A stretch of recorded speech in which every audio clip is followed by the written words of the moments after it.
Welcome back. मैं हूं स्वरजीत रोशन। आज हम मैथ्स के एक नए टॉपिक के साथ। इस टॉपिक के अंदर हम लोग ट्रायंगल एंड देयर सिमिलैरिटीज, त्रिभुज और उसके समरूपता के बारे में डिटेल में चर्चा करने वाले हैं। अगर आप एनसीईआरटी सलीना या RD Sharma, R S Agarwal जैसी किताब को भी अगर आप फॉलो करते हैं तो उसका कंटेंट भी यहाँ पे है। यानी इस लेक्चर को देखने के बाद आप कॉम्प्रिहेंसिवली जो है किसी भी बुक के क्वेश्चंस को सॉल्व कर सकते हो, क्योंकि यहाँ पे मैं क्वेश्चंस के साथ साथ अंडरस्टैंडिंग देने वाला हूँ, ताकि आप बहुत इजीली क्या कर पाओ, क्वेश्चंस को क्रैक कर पाओ और उसके मीनिंग को समझ पाओ। सिमिलर फिगर क्या होते हैं ये भी समझेंगे हम लोग, और उससे हम लोग कंक्लूजन निकालेंगे उन फिगर से कि क्या कंक्लूड कर रहे हैं। उसके बेस पे फिर चेक करेंगे कुछ फिगर को लेके कि ये सिमिलर है या नहीं है। और सबसे इंपॉर्टेंट बात कि हम लोग बेसिक प्रोपोर्शनैलिटी थ्योरम, इसको बीपीटी थ्योरम के नाम से भी आप जानते हो, थेल्स थ्योरम के नाम जानते हो क्योंकि थेल्स ने इसके ऊपर काम किया है। तो ये तीनों एक ही थ्योरम है, इनका प्रूफ भी देखेंगे और इनका स्टेटमेंट का कन्वर्ज भी जो है वो भी हम लोग प्रूफ करेंगे, क्योंकि बोर्ड में हो तो आता ही एग्जाम में।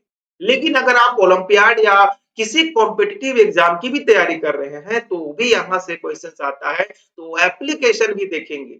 मैं 5-8 एग्जाम्पल भी लेके आया हूं ताकि आप उसको सॉल्व करने के देखोगे यहाँ पे उसका सॉल्यूशन, तो आपको लगेगा कि कैसे अप्लाई किया जाता है थ्योरम्स को और डायरेक्ट रिजल्ट कैसे निकाला जाता है। ज्योमेट्री मैंने आपको पहले भी बताया है कि ज्योमेट्री ही एक ऐसा लाता सब्जेक्ट है कि अगर आपको कंसेप्ट आता है तो पेन चलाने की जरूरत बहुत कम हो जाती है। तो चलिए बिना देरी किए हुए मैं इसको क्या करता हूँ स्टार्ट। लेकिन उससे पहले अगर आप चैनल पे नए हैं तो प्लीज सब्सक्राइब कर लीजिए, अपने दोस्तों के साथ जरूर शेयर कर लीजिएगा, चाहे व्हाट्सएप ग्रुप, इंस्टाग्राम, फेसबुक में भी कर लीजिएगा। ठीक है, चलिए मैं शुरू करता हूँ बिना देरी किए हुए। हम लोग पूरा पढ़ेंगे, आपको भी ध्यान से पूरा का पूरा पढ़ना है। कोई भी दिक्कत होगा तो आपको क्या करना है, कमेंट बॉक्स में अपनी बात को बताना है। तो सबसे पहले हम लोग इसके इंट्रोडक्शन को समझते हैं कि आखिर ये क्या है, क्यों ये कंसेप्ट आया और इसको कैसे धीरे धीरे हम लोग एक चैप्टर के रूप में बिल्ड किए। इसके लिए मैं आपको कुछ पिक्चर दिखाता हूँ, उस पिक्चर से समझते हैं। जैसे पहला पिक्चर है कि एक लड़का जो है वो चाहता है कि हम क्या करें, इस माउंट एवरेस्ट या बड़े से बड़े पहाड़ का हाइट को मेजर करें कि वो कितना हो, राइट। तो क्या ऐसा पॉसिबल है कि हम इंच और फीता लेके जाएं और उस पहाड़ को मेजर करें जैसा ये लड़का इस पिक्चर में करता हुआ नजर आ रहा है? तो बोलोगे बिल्कुल नहीं। तो क्या कोई तरीका है? इसी तरीके से दूसरी बात अगर मैं कहूं कि अगर एक लड़का एक डंडा या एक रस्सी लेकर अपने छत से चांद की दूरी को मेजर करना चाहता है या चांद कहाँ है ये पता करना चाहता है, कितने दूर पे होगा, तो क्या ये पॉसिबिलिटी है कि वो रस्सी और फीता लेके मेजर कर पाए? या चांद हमको जितना बड़ा दिखता है और चांद असली में जितना बड़ा है, क्या वो दोनों हम लोग मेजरमेंट कर पाएंगे? तो उसके लिए क्या होता है, तो ऐसे बड़े बड़े सिचुएशन को सॉल्व करने के लिए हमें एक बहुत इंपॉर्टेंट चैप्टर की जरूरत होती है, और वो है सिमिलैरिटी यानी समरूपता। तो समझ में आया आपको रियल लाइफ में इसका यूज कहाँ करते हैं कि जब आपको बहुत बड़ी चीज ऐसा हो जिसका हाइट हो या फिर जिसका साइज बहुत बड़ा हो और बहुत दूर हो, तो उसको भी हम लोग कंपेयर करके बता सकते हैं। और कंपैरिजन में सबसे बड़ा जो रोल होता है, सबसे ज्यादा जिसका इंपॉर्टेंस होता है वो होता है किसका, सिमिलैरिटी का, सिमिलर फिगर का। ठीक है, तो आखिर इसमें ऐसा क्या होता है जिससे हम लोग ये बात पता कर पाते हैं? धीरे धीरे इसको हम लोग अनकवर करने वाले हैं इस पूरे चैप्टर के अंदर। तो बने रहिएगा, क्योंकि बिना बने आप कुछ सीख नहीं सकते, और थोड़ा पेशेंस से सीखिएगा। क्लियर है? चलो, तो अब पहले हम लोग सिमिलर फिगर को जानते हैं, क्योंकि हमें तो यही ओवरऑल सबसे इंपॉर्टेंट देने वाला है। तो सबसे पहले आपको मैं यहाँ पे कुछ सर्कल्स दिखा रहा हूँ, इन सर्कल को ध्यान से देखो। इन सर्कल में आपने क्या देखा कि हमारे पास यहाँ पे 4 सर्कल्स हैं, और चारों सर्कल्स को अगर आप ध्यान से देखोगे तो क्या है, पहले एक छोटा सर्कल है, उससे थोड़ा बड़ा सर्कल है, और दो कॉन्सेंट्रिक सर्कल एक साथ है जिसमें एक छोटा और एक बड़ा है। अब इंपॉर्टेंट बात क्या है कि इनमें डिफरेंसेस क्या है कि सिर्फ सर्कल का रेडियस अलग है। बाकी आप देखोगे कि अगर इसे थोड़ा सा छोटे वाले सर्कल को थोड़ा जूम करके देखोगे और उसमें ले जाओगे तो इजीली फिट हो जाएगा ना। जी बिल्कुल। दूसरा फिगर जो ये रेक्टेंगल का है इसको भी सेम तरीके सॉरी या स्क्वायर का है ना। Every square is an rectangle आप जानते हो क्योंकि उसकी एक फीचर है जो रेक्टेंगल के पास भी होती है, स्क्वायर के पास एक्स्ट्रा फीचर्स होते हैं। ठीक है, तो अभी समझना है कि क्या ये सब सारे रेक्टेंगल जो हैं वो सब एक ही जैसे दिख रहे हैं। बोलोगे बिल्कुल सर ये भी चार साइड्स के हैं, ये भी चार साइड्स के हैं और जिस तरीके से इसके चारों साइड्स बराबर हैं इनके भी चारों साइड्स बराबर हैं।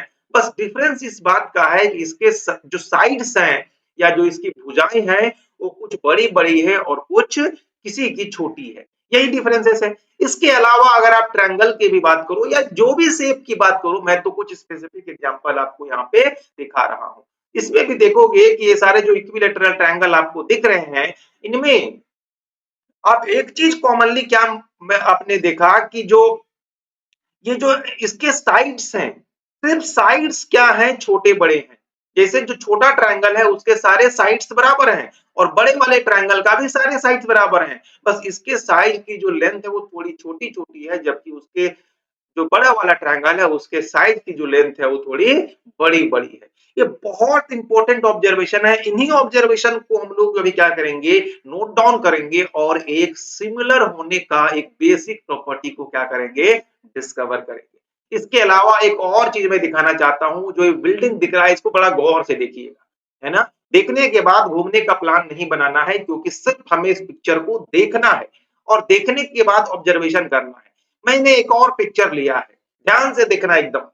अब उन दोनों पिक्चर में आपको क्या दिख रहा है बोलोगे जितने खंभे छोटे वाले पिक्चर में दिख रहे हैं उतने ही खंभे मुझे बड़े वाले में दिख रहे हैं। एक और मैं चलो आपके लिए ले लेता हूं, तीसरा जो पिक्चर लिया है तीनों में, बस डिफरेंसेस क्या है, डिफरेंसेस क्या है ध्यान से देखिएगा। जो सबसे नीचे वाला फिगर है वो छोटा सा है लेकिन जो ऊपर के दो फिगर में है सब कुछ वही है। यानी अगर हम एक तरीके से नीचे वाले फिगर को क्या करते जूम करके और ऊपर वाले के बराबर कर दें और जो बीच वाला है उसको भी जूम करके ऊपर वाले के बराबर अगर कर दें लेंथ और ब्रेथ में तो आपको दिखने लगेगा कि इनमें कोई डिफरेंसेस नहीं है, सारे के सारे सेम है। तो बिल्कुल अगर आप ये बात को समझ चुके हैं तो आपने क्या कंक्लूड किया कि सिमिलर फिगर वो होते हैं कि जिनमें हमको क्या कर सकते हैं तो देखने में साइज तो अलग दिखता है लेकिन उसको अगर जूम कर दें यानी उसको स्ट्रेच कर दें, उसको फैला दें या उसको सिकोड़ दें तो वो जो दूसरा फिगर है उसी के जैसा उसी के बराबर जैसा दिखने लगता है। रियली में वैसा नहीं है लेकिन उसे अगर हम चाहें तो कर सकते हैं। क्या दुनिया के सारे पिक्चर ऐसे होंगे जिनको हम लोग ऐसे जूम और जूम आउट करके वैसा कर सकते हैं? तो बोलोगे बिल्कुल नहीं सर। कि अगर एक स्क्वायर और एक रेक्टेंगल मैंने लिया तो रेक्टेंगल की लेंथ और ब्रेथ अलग अलग है तो अब कभी भी रेक्टेंगल को आप सिकोड़ करके जो है वो स्क्वायर के बराबर नहीं कर सकते। यानी एक रेक्टेंगल और एक अलग अलग साइज का रेक्टेंगल या अलग लेंथ ब्रेथ का रेक्टेंगल और एक स्क्वायर को कभी भी सिमिलर फिगर नहीं कहा जा सकता है। समझ में आया?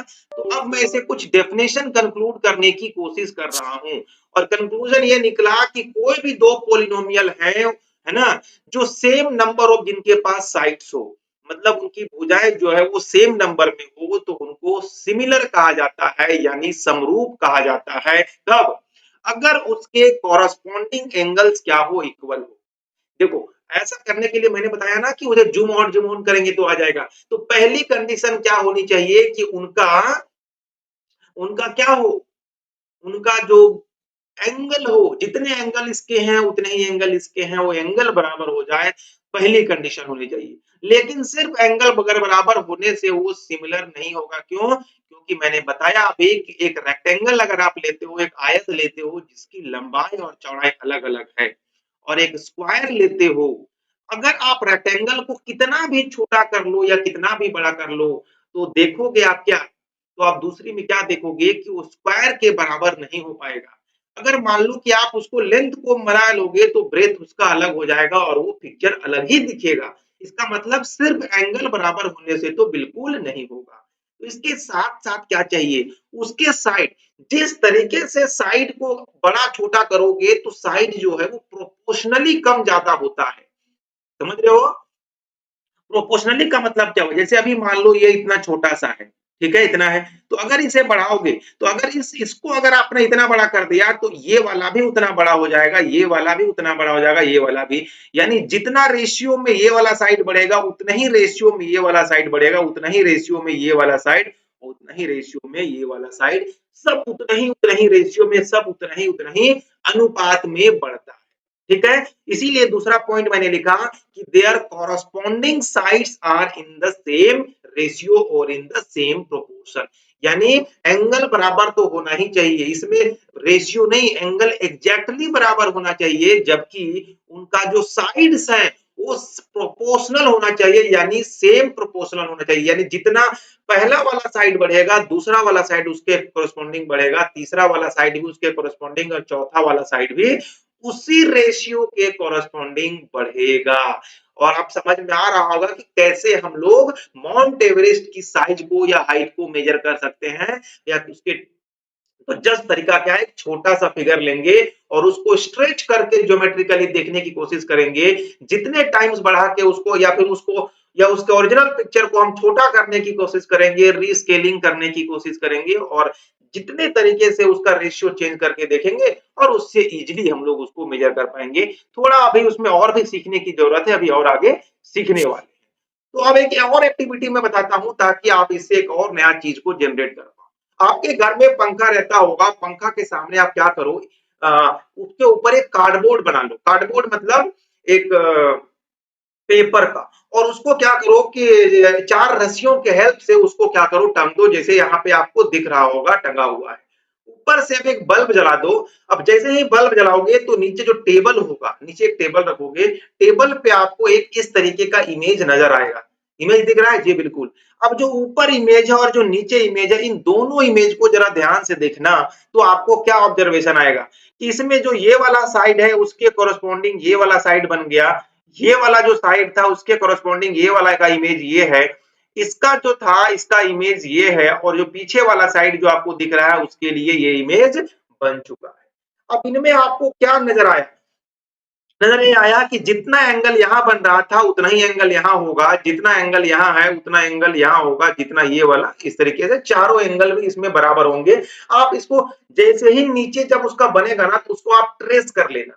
ट्रेस करने के बाद आप क्या करना कि जो पहला वाला जो था कार्डबोर्ड ओरिजिनल में, उसके लेंथ को मेजर करना और उसके एंगल को मेजर करना, तो देखोगे ऑब्वियसली एकदम एंगल एकदम एग्जैक्टली इसके बराबर हो जाएंगे, लेकिन जो साइड का जो लेंथ है वो या तो इसके कई गुना बढ़ेगा, जैसे मान लो अगर 2 गुना एक साइड बढ़ा तो बाकी के सारे साइड्स भी जो है वो सेम रेशियो में बढ़ जाएंगे, यानी वो भी 2 गुना ही बढ़ेंगे। तो इससे हमने क्या कंक्लूड किया कि जो ऊपर वाला में जो एंगल ए है और नीचे वाले का जो, मतलब क्या बोलते हैं, नीचे वाले का जो साइड आपको दिखा उसका एंगल ए डैश से मैंने रिप्रेजेंट किया है। ऊपर वाले साइड को अगर ए बी बोलते हैं तो उसके नीचे वाले साइड को ए बी डैश मैंने नाम दिया, ए डैश बी डैश दिया है। तो उस बेसिस पे जो एंगल ए है एंगल ए डैश के बराबर है, angle B angle B dash, और एंगल सी डैश, और एंगल डी और एंगल ई डैश के बराबर है। ये एक्टिविटी आप घर में करके देख सकते हो, बहुत आसान होता है करना। इसके अलावा अगर आप इसके साइड्स को देखोगे तो अगर ऊपर वाले का साइड ए बी लिया और नीचे वाले साइड का साइड ए डैश बी डैश लिया तो इसको डिवाइड करके एक रेशियो निकाल लो, जो भी आएगा, ठीक है। उसी तरीके से ऊपर वाले का साइड बीसी लिया और नीचे वाले का बी डैश और सी डैश लिया, उसी तरीके से ऊपर वाले का डीए लिया और इसको डी डैश ए डैश लिया। इनको अगर जब एक रेशियो में कन्वर्ट करोगे तो देखोगे कि बाद में इनका जो सॉल्व करने का जो वैल्यू आएगा वो सब बराबर हो गया। तो यही दो इंपॉर्टेंट क्राइटेरिया होता है दो ट्रायंगल या कोई दो पॉलिनोमियल्स या पॉलीगॉन्स को सिमिलर करने का, कि अगर दो ट्रायंगल या दो पॉलिनोमियल सिमिलर होते हैं, जनरली हम लोग को ट्रायंगल की सिमिलरिटी पढ़नी है तो हम लोग ट्रायंगल पे अब ज्यादा बात किया करेंगे। तो क्या होता है कि उसके सारे एंगल तो पहले बराबर होने चाहिए और दूसरा उसके साइड सेम रेशियो में होने चाहिए। ये बेसिक डेफिनेशन हुआ। अब हम क्या कर सकते हैं कि ट्रायंगल में क्या करते हैं कि अब यहाँ दो क्वाड्रिलेटरल मैं आपके सामने दिया हूं और अब आपको बताना है कि क्या ये दोनों क्वाड्रिलेटरल सिमिलर हैं या सिमिलर नहीं है। जल्दी से चलिए बता दिए क्या है या नहीं है। तो बोलोगे सबसे पहली बात है सर कि मैं इसके कॉरस्पॉन्डिंग एंगल को देखने की कोशिश करूंगा कि क्या इसके सारे के सारे एंगल सिमिलर जो है वो बराबर है या नहीं है। यानी तो उसके लिए हमने क्या देखा, उसके लिए हमने तो चलो करके जल्दी से बताओ मुझे। तो यहाँ पे देखोगे कि एंगल डी जो है और इसका एंगल एस है बराबर है। तो एंगल डी और एंगल एस बराबर है, चलो ठीक है।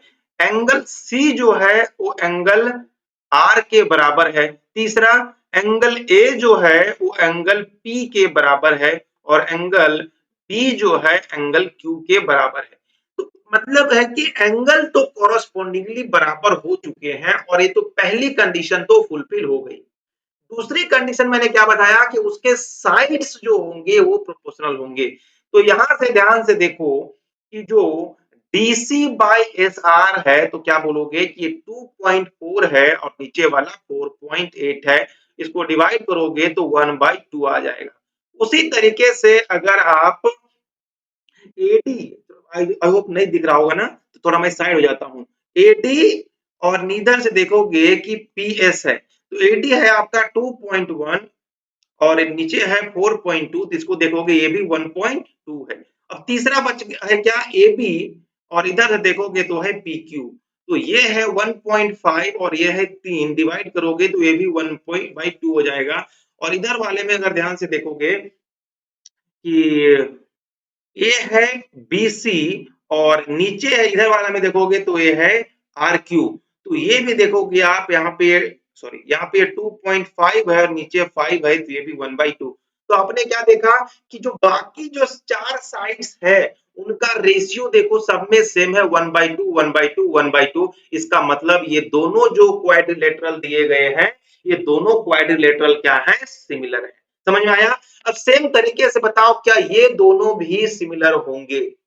एक तो आपको यहाँ पर क्या दिख रहा है, ध्यान से देखो कि पहला बोलोगे कि चारों एंगल 90-90 है तो कॉरस्पॉन्डिंग एंगल तो इक्वल हो गए, लेकिन एक साइड स्क्वायर है और एक साइड क्या है, रेक्टेंगल है। एक क्या है, एक स्क्वायर है और एक रेक्टेंगल है। तो आपको मैंने अभी बताया था ना कि स्क्वायर और रेक्टेंगल जो है वो कभी भी सिमिलर नहीं होते हैं। क्यों, क्योंकि इनके साइड का रेशियो लोगे, एक लोगे 3 और एक लोगे 3.5। तो एक साइड का रेशियो तो ये मिल गया, दूसरा 3 है और दूसरा भी 3 है, फिर एक 3 है और 3 है, फिर 3 है और 3.5 है। क्या ये चारों रेशियोज बराबर है, बोलोगे नहीं। एक रेशियो 2:1 के बराबर है और 2 रेशियो कितना है, 30/35 यानी 5/6 के बराबर है। तो इसका मतलब ये दोनों सिमिलर नहीं है, जबकि ये दोनों क्या थे, सिमिलर थे। तो आई होप कि आप सिमिलरिटी चेक करना सीख लिए। अब देखो, अब यहाँ पर यहाँ से आगे दो चीजें हो सकती थी। पहली चीजें ये हो सकती थी कि या तो मैं, अब सिमिलर होने के जो क्राइटेरिया है, 3-4 तरीके हैं और भी जिससे हम सिमिलरिटी को प्रूव कर सकते थे और उसको बता सकते थे, इस रिजल्ट को वैलिडेट कर सकते थे। लेकिन उसको प्रूव करने के लिए आपको एक थ्योरम की बहुत रिक्वायरमेंट होती है, बेसिक प्रोपोर्शनैलिटी थ्योरम, बीपीटी या थेल्स थ्योरम। तो हमने सोचा कि पहले मैं थेल्स थ्योरम ही आपको करवा दूं, उसके बाद फिर मैं धीरे धीरे जो है वो क्या करा दूंगा, उसके बाद मैं धीरे धीरे आपको करवा दूंगा किसको, सिमिलर होने के क्राइटेरिया को। तो चलो पहले हम लोग क्या करते हैं, थेल्स थ्योरम या बीपीटी को क्या करते हैं, प्रूव करते हैं। तो उसके पहले स्टेटमेंट को ध्यान से पढ़ते हैं, क्योंकि स्टेटमेंट पढ़ने के बाद उसके रिजल्ट को बहुत आसानी से हम लोग प्रूव करेंगे और तैयारी के साथ करेंगे। तो क्या कहता है जरा पढ़िएगा कि if a line is drawn parallel to one side of a triangle to intersect the other two sides in distinct point, the other two sides are divided in the same ratio। क्या कह रहा है कि अगर कोई एक triangle आप लेते हो, पहली बात, और अगर एक लाइन ऐसा लेते हो जो किसी भी ट्रायंगल में 3 लाइन होते हैं, तो 3 लाइन के अलावा जो दूसरा लाइन एक बचेगा, तीसरा लाइन, उसके पैरेलल को एक पॉइंट, एक लाइन खींच दो, तो किसी दो साइड को 2 पॉइंट पे टच करेगा जी। तो वो जो पॉइंट पे टच करेगा ना, वहां से जो रेशियोज बनेंगे, जैसे यहाँ पे डी और ई पे टच कर रहा है, तो जो एडी और बीडी है और एई और ईसी है, इनका रेशियो सेम होगा। ये आपको प्रूव करना है। और इसका कन्वर्स क्या होगा कि अगर इनका रेशियो सेम है तो डीई और जो बीसी है वो क्या होगा, पैरेलल। यही प्रूव करना है कन्वर्स में। तो पहले तो इस थ्योरम को हम लोगों को स्टेटमेंट समझ में आया कि नहीं आया, कि अगर कोई एक त्रिभुज एबीसी है और इसका कोई एक लाइन हमने लिया, मान लो तीसरा लाइन बीसी सपोज किया, और इसके पैरेलल हमने एक लाइन लिया डी, तो ये पैरेलल है दोनों, और पैरेलल हो गया, तो अब जिस पॉइंट पे इसको दो लाइन को टच किया, मान लो एक ए बी को डी पे टच किया और ए सी को ई पे टच किया, तो अब जो एडी और बीडी है और ए और ईसी है ये बराबर होंगे, इनका रेशियो। चलो प्रूफ करके देखते हैं। प्रूफ करने से पहले आपको एक क्या करना पड़ेगा, थोड़ा सा कंस्ट्रक्शन करना पड़ेगा, क्योंकि मैं यहाँ पे एक बहुत इंपॉर्टेंट फॉर्मूला अप्लाई करूंगा यहाँ पे, ठीक है। हाँ, यहाँ पे मैं इसका परपेंडिकुलर ले रहा हूं, तो मान लो इसको मैंने m बोला और इसको n बोला, ठीक है। बस इतना हमें एक बार क्या करना है, ध्यान रखना है। इसके अलावा एक और कंस्ट्रक्शन में करना है मुझे, वो कंस्ट्रक्शन में कर लूंगा, उसके बाद क्वेश्चंस को हम लोग क्या करेंगे, शुरू करेंगे सॉल्व करना। और वो कंस्ट्रक्शन ये है कि इसको यहां से आप एक बार ज्वाइन करा लो, और ये वाले पॉइंट को यहां से ज्वाइन करवा दो। आई होप कि आपको समझ में आया, ठीक है। तो इस बात को आप एक बार लिख लोगे कि आपने क्या कंस्ट्रक्शन किया है, कि ई से एन जो है अपने परपेंडिकुलर लिया है ए बी के ऊपर, और जो डीएम है वो परपेंडिकुलर लिया है एसी के बराबर, एंड हमने ज्वाइन कर दिया है ई और बी को और डी और सी को। इतना आप क्या लिखोगे, कंस्ट्रक्शन में लिखोगे। इसके बाद आपको जब पता होगा कि ट्रायंगल का एरिया क्या होता है, कोई बता सकते हैं? तो ट्रायंगल का एरिया होता है ए हाफ ऑफ, क्या होता है, बेस इंटू हाइट। मैंने बहुत आसानी से आपको सिखाया था। तो जरा एक बार मुझे बताओ कि जो ट्रायंगल ए ई डी है उसका एरिया क्या होगा। एक ट्रायंगल है ए ई और डी, इसका एरिया क्या होगा, जल्दी से कोई मुझे बताइए। ए डी का एरिया क्या होगा, तो बोलोगे ये 1/2 इंटू बेस, इंटू बेस कौन सा है इसका, तो बेस बोलोगे हो गया एडी, एडी। और हाइट कौन सा है इसका, हाइट है इसका ईएन।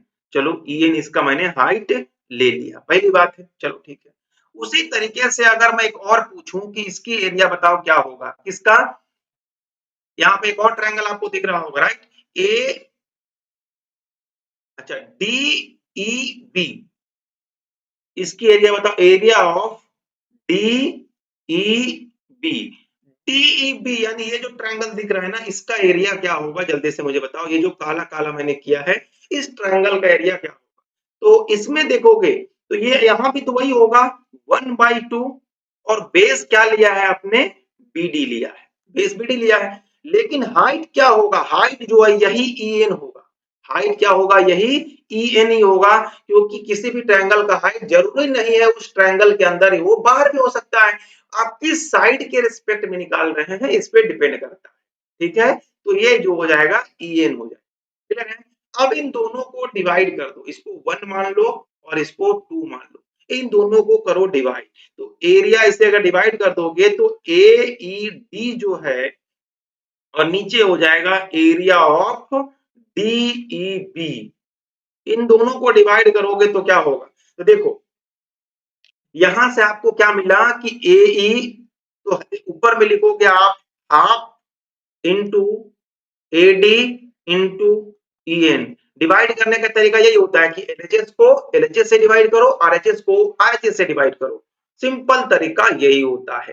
तो B D into E N, तो यहां से आप E N cancel, half half cancel हो जाएगा, तो आपको क्या मिल गया, आपको मिल गया A D upon B D, और ये क्या मिल गया है कि area of A E D और divided by area of D E B. इसको आप एक इक्वेशन मान के चल लो 3। यहां तक आपको कोई दिक्कत है तो जल्दी से मुझे बताइए, यहां तक में कोई दिक्कत है, कोई दिक्कत नहीं है। चलो अब हम लोग आगे बढ़े, चलो अब हम लोग आगे बढ़ते हैं तो ज्यादा समझ में आएगा। अब हम लोग एक चीज तो यहां से क्या निकाल के रख चुके हैं कि एक बात हम लोगों को पीछे जो मिला उसको लिख देते हैं, area of A E D divided by जो एरिया ऑफ क्या था, डीई एन, डीई बी था या बीई डी था, ये क्या निकला था, जल्दी से मुझे बताओ। ये मिला था ए डी अपॉन BD। चलो तो इसको लिख देते हैं AD अपॉन BD लिख लेते हैं, क्योंकि बार बार हमें यूज ना करना। अब देखो सेम तरीके से मैं एक बार और करना।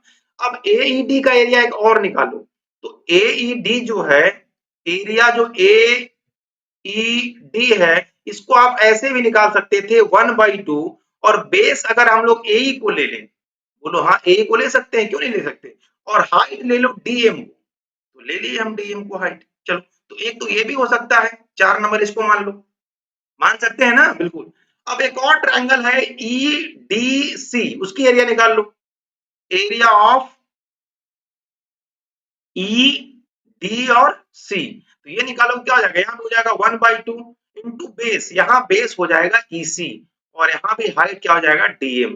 क्यों, क्योंकि ये जो ट्रायंगल आपको दिख रहा है, ये जो ट्रायंगल आपको दिख रहा है, ये ट्रायंगल दिख रहा है, इसके लिए हाइट का काम ये कर रहा है। क्यों, क्योंकि इसके ऊपर परपेंडिकुलर होना चाहिए।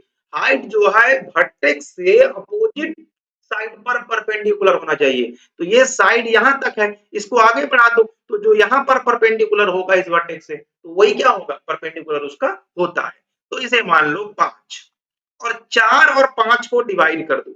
4 और 5 को डिवाइड कर दोगे, तो 4 को ऐसे ऐसे 5 डिवाइड कर दोगे, तो आपको क्या मिलेगा, डायरेक्ट मैं लिखूं, area of AED divided by area of EDC is equal to 1/2, 1/2 कटेगा, DM और DM भी कट जाएगा, तो सिर्फ क्या बचेगा, AE बाय EC। इसे मान लेते हैं 6। अब असली जो है बात यहीं से शुरू होती है, लेकिन असली को सॉल्व करने से पहले मैं क्या करता हूं कि आपको एक तरीका बताने जा रहा हूं, पहले उसको यूज करना, क्योंकि वो एक बहुत इंपॉर्टेंट थ्योरम होती है, जो क्लास 9 में हम लोग क्या करते थे, क्लास 9 में हम लोग उसको पढ़ते थे। उसके लिए मुझे एक नया पेज का जरूरत पड़ेगा, इसलिए मैं उसको एक नए पेज के हेल्प से आपको क्या करूंगा, यहाँ पे बताने की कोशिश कर रहा हूँ। ठीक है, चलो तो इसमें मैं क्या बता रहा था, जरा समझ लो एक बार। हाँ, कि अगर मान लो एक ऐसा, एक कोई भी ऐसे दो लाइन मान लो पैरेलल है, ध्यान से समझिएगा। तो अगर यहां से आप ये कोई ये वाला एक ट्रायंगल ले लिया आपने, देखो ये दोनों लाइन क्या है, पैरेलल है, याद रखिएगा।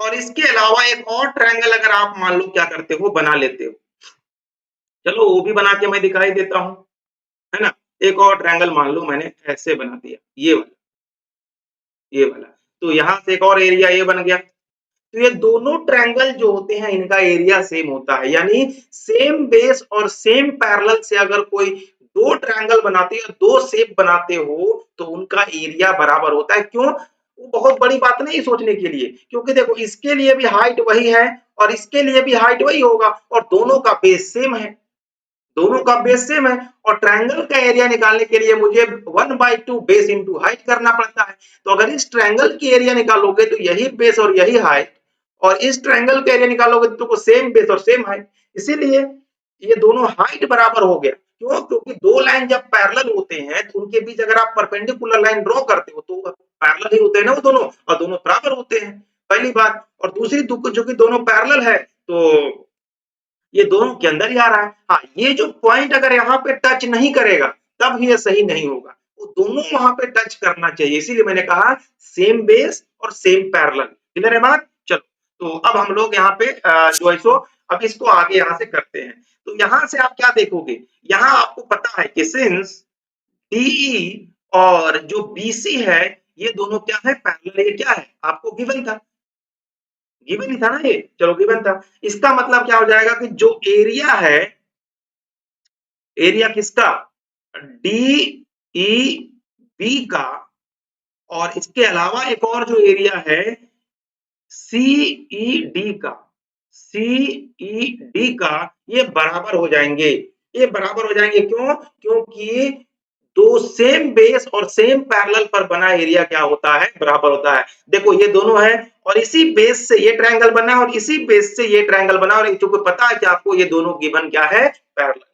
जैसे ही ये बराबर हो गया, तो फ्रॉम 3 एंड 4 से क्या समझ में आया, फ्रॉम 3 एंड 6 से, 3 और 6 से देखो ध्यान से कि जो AED है, और तो अगर दोनों बराबर हो गया, ECD बराबर हो गया, तो ऊपर में क्या हो जाएगा कि जो एरिया ऑफ, यहाँ पर ध्यान से देखोगे कि जो या फिर सिर्फ 6 को ही बात करते हैं, 6 से हम एक रिजल्ट निकाल लेते हैं, फिर कंपेयर कर देंगे, नहीं तो कंफ्यूजन होगा आपको। तो AED जो है, नीचे नीचे वाले जो ECD है उसको क्या लिख सकते हैं? ECD को हम लोग क्या लिख सकते हैं बताइए जल्दी से? हाँ, हम लोग BED लिख सकते हैं, BE है ना, BED लिख सकते, सॉरी यहाँ डी लिख रहे हैं ना, BED लिख सकते हैं, और ये क्या हो जाएगा? AE upon EC। अब इसे मान लो 7। अब इसको और इसको 6 और मतलब 3 और 7 को देखो, 3 एंड 7 से क्या समझ में आ रहा है कि देखो दोनों का LHS क्या है? बराबर है, तो इसका RHS भी क्या हो जाएगा? AD upon BD is equal to AE upon EC। यही बात आपको प्रूफ करना था कि AE अपॉन EC, अरे क्या मिल गया जी? AE हाँ, यहाँ ए मिल गया, AD upon BD is equal to AE upon EC मिल गया। तो यही तो है, देखो AE अपॉन BD या DB एक ही बात है, लाइन सेगमेंट है, और AE अपॉन EC ये मिल गया, तो दोनों पॉइंट जो था वो मैंने रेशियो में बांट दिया। तो यही सिंपल प्रूफ होता है आपको। बस इसमें क्या आपको ध्यान रखना था, यहाँ एक ही बात आपको ध्यान रखना था कि आपको जो ऊपर में जो ट्रायंगल है और जो आपने कंस्ट्रक्शन किया वो ट्रायंगल जो है वो मेन तो था कंस्ट्रक्शन। हम जब कंस्ट्रक्शन कर रहे थे उसी समय हम रिजल्ट समझ लिए थे कि हमको यहाँ पे क्या लगाना है। इसीलिए मैंने कहा कि ज्योमेट्री में ना पहले हमें पूरा रिजल्ट पता होता है, बस प्रोसेस को करने के लिए आपको थोड़ा टाइम लगता है।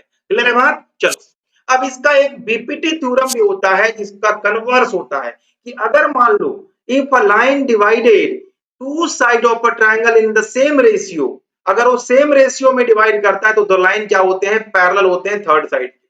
अब पैरेलल होगा तो वो यूनिक होगा। अब इसको प्रूव करने का दो तरीका है कि एक तरीका क्या है कि मैं ये प्रूव कर दूं कि ये यूनिक लाइन है, क्योंकि अगर ये इस पॉइंट से डिवाइड करता है, देखो वहां पे एक ही पॉइंट पे क्वेश्चन क्या करा अभी कि जो AD है और जो DB है इज इक्वल टू AE है और EC है, ये गिवन है आपको। इस बार अभी क्या है? इस बार आपको ये गिवन है, और आपको अब प्रूव करना क्या है कि जो DE है वो BC के पैरेलल है।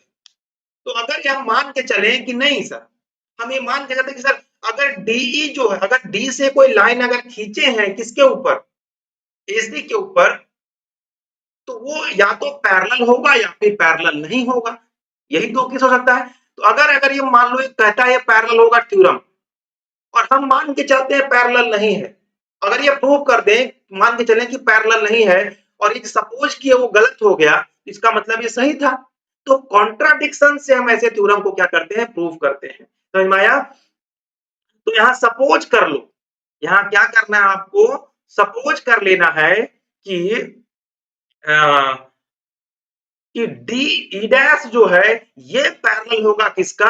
ये पैरेलल होगा BC का, ऐसा मान के चलते हैं। क्योंकि अगर ये पैरेलल नहीं है तो कोई और पैरेलल होगा, अरे एक ही पैरेलल होगा ना, अगर ये नहीं होगा तो दूसरा होगा। तो अगर ये पैरेलल हो जाए, अब डी डैश कहीं ऊपर ले लो, नीचे ले लो, कहीं भी ले लो, कहीं भी तो टच कराना होगा ना, यहाँ से लाइन खींचोगे तो मैंने करा दिया एक जगह पे।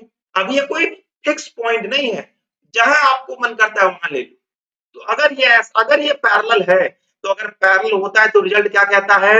रिजल्ट कहता है कि AD अपॉन जो DB होगा सर, वो अब क्या हो जाएगा? AE dash upon E dash C हो जाएगा। होगा कि नहीं? बोलो, बिल्कुल हो जाएगा, E डैश C हो जाएगा। अब क्या करें भाई? तो अब एक तरीका लगाना है कि चलो क्या करें कि अब पहला और दूसरा को जरा ध्यान से देखो। तो पहला दूसरा में क्या देखोगे कि दोनों का LHS क्या है? बराबर है। और अगर LHS बराबर है तो बोलोगे कि जो AE अपॉन EC है वो क्या हो जाएगा? AE dash upon E dash C हो जाएगा। इसको 3 मान लो। अब बोलोगे इससे फायदा क्या हुआ? इससे तो फायदा नहीं हुआ। हमें क्या दिखाना है? हमें ये दिखाना पड़ेगा कि E डैश और E दोनों अलग-अलग पॉइंट हो ही नहीं सकता।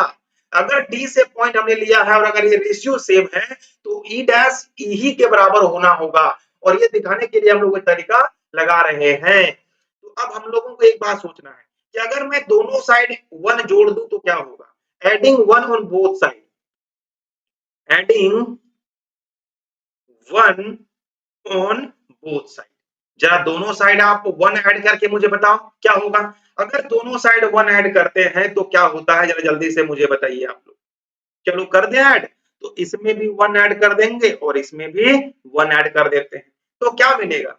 आफ्टर एडिंग आपको एक रिजल्ट मिल रहा है क्या, कि AE प्लस EC और डिवाइडेड बाय EC। क्या ये समझ में आ रहा है। उसी तरीके से AE dash plus E dash C upon E dash C।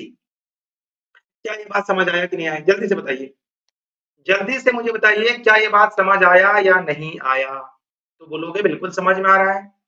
आ रहा है या नहीं आ रहा है, बोलो आ रहा है। कैसे, देखो AE और E डैश C जो है वो किसके बराबर है, AE और EC जो है वो AC के बराबर है, तो डिवाइडेड बाय EC। उसी तरीके से AE डैश और E डैश C भी जो है वो AC के बराबर ही होगा, तो यहां से भी वो E डैश C हो जाएगा। अब AC AC कट गया, तो आफ्टर क्रॉस मल्टीप्लिकेशन क्या मिल गया, E डैश C जो है वो EC के बराबर हो गया। अब E डैश C देखो, E डैश C और EC ये कह रहे हैं दोनों बराबर है। अब E डैश C और EC बराबर होने का क्या मतलब, कहता है कि यहां से यहां और यहां से यहां बराबर है, ये आ गया ना। अब ये आने का मतलब ही एक ही हुआ कि E dash and E are same point. Same point होगा तभी तो ऐसा होगा, अगर सेम पॉइंट अगर हो गया तो बोलोगे ना E डैश बराबर E हो गया। बहुत लोग क्या करते हैं सी सी काट देते कि दोनों तरफ सी है तो E डैश E के बराबर हो गया। सी सी कटता नहीं है। अब मान लो किसी मतलब दो कह रहे दो E डैश और E दो पॉइंट है, लेकिन वहां से किसी फिक्स पॉइंट की डिस्टेंस बराबर है। ऐसा तभी हो सकता है जब वो दोनों पॉइंट एक ही पॉइंट होगा, सिर्फ नाम अलग अलग है। समझ में आया, बिल्कुल। तो ये था इसका कन्वर्ट। तो इसी तरीके से हमने दोनों थ्योरम को देखा। अब अगले दिन हम लोग सिमिलर होने का क्राइटेरिया को देखेंगे और वहां पे हम लोग जो है उसको प्रूव भी करेंगे कि अगर किस किस तरीके से हम दो ट्रायंगल को सिमिलर कर सकते हैं, क्योंकि जब ट्रायंगल को सिमिलर कर लेंगे हम लोग तो ही हम क्या कर पाएंगे, उससे उससे रिलेटेड रिजल्ट को यूज कर पाएंगे। तो आज के क्लास में इतना ही। अगले क्लास में हम लोग सिमिलर होने का क्राइटेरिया को देखेंगे और ये सीखेंगे कि दो ट्रायंगल सिमिलर कितने तरीके से हम लोग कर सकते हैं, और उसके बाद उससे रिलेटेड रिजल्ट को भी बहुत ध्यान से देखेंगे। तो मिलता हूं अगले क्लास में, तब तक आप इसको रिवाइज करिए, एक दो बार सॉल्व करिए, और अगर आप नए हैं तो एक बार जरूर चैनल को सब्सक्राइब कर लीजिएगा और दोस्तों के साथ इस वीडियो को जरूर शेयर करिएगा। तब तक के लिए thank you so much, bye bye, take care of yourself, thank you so much.